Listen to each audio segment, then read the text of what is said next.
What's up, guys? I'm Joe. Today I'm talking about the new album from The Killers, Wonderful, Wonderful.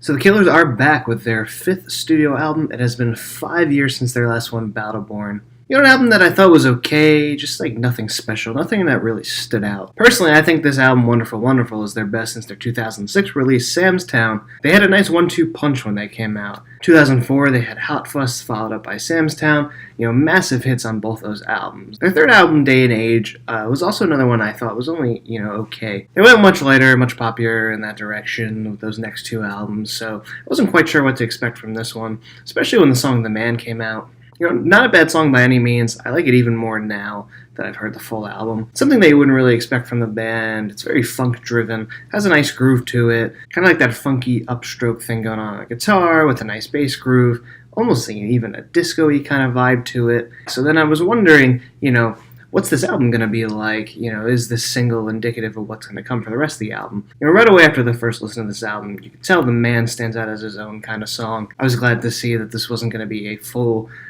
change for the band, a full kind of funky, groovy album. Overall, there really is quite a lot of variety. The opening track, Wonderful, Wonderful, is one of my favorites on here.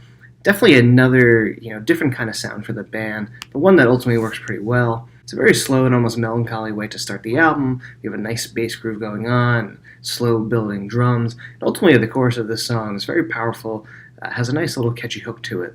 Ultimately, a really great way to get things going. After The Man, I feel like you have a nice little run of what you would typically expect from the early Killers records. It has that kind of stadium-friendly sound to it. Big anthems, kind of in the same vein of U2 or bands like that. I think Rut has a really great lyrical message to it.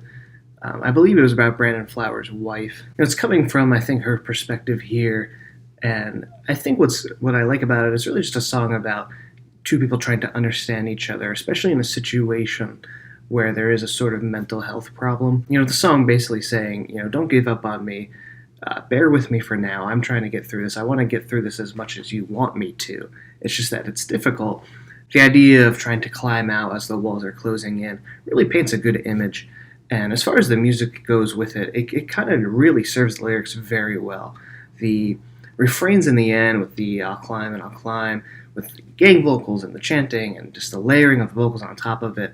And the music is so uplifting, you feel like you're doing that climb with them. And overall, I just thought that Rut was a very powerful song. Life to Come has a very similar vibe to it, just very uplifting, stadium anthem type sounding songs, just big chords and big dynamics, and overall just a soaring performance from Brandon Flowers, and just a very catchy chorus overall. Run for Cover is another favorite of mine on here. Just, very classic Killer sound to it. Has a nice drive to it. Some chompy, crunchy guitars going on. The synthesizers in the song don't, overtake the song, but they do add to it nicely in like this sort of layering kind of way. I like how it sort of fades into this, synthesizer heavy, middle section there, before ultimately coming back in with that, heavy drive going on there. Really overall a fun song. And Tyson vs. Douglas kind of follows along in that same path, much like Rut and Life to Come, feel like they come from the same, idea space. Run for Cover and Tyson vs. Douglas also do as well. I feel like this span of songs, really is where you get the classics Killers going on here, and the album's bookended by sort of experimental type songs, which I think is a pretty cool way to structure the album. For example, it goes into Some Kind of Love, which is a slower, ballady type of song, but it's also very ambient in the way it sounds. It's very spacey, very soundscapey. That's the kind of idea that I was getting.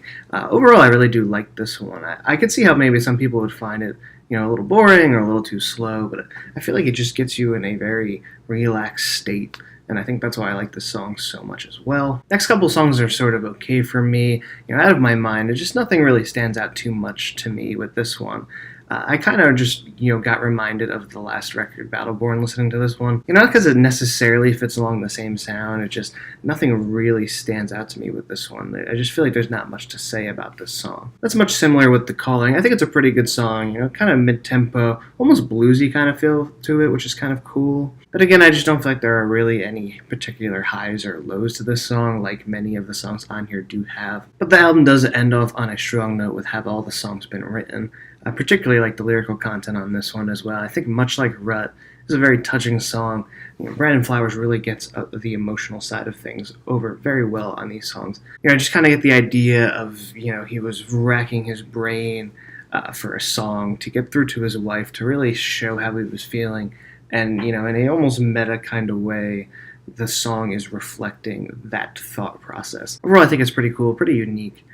Again, the emotional context really comes through very strongly and very well on this track. And so overall, I think it's a really solid album. Like I said, there are those couple tracks here that, don't really do anything for me. But besides that, 8 out of the 10 songs I really do like, really do enjoy, would definitely not skip over. So I'm going to give this one a strong 4 out of 5.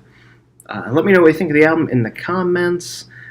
Make sure to subscribe. There's plenty of reviews up. Lots more on the way. And, yeah. Thanks.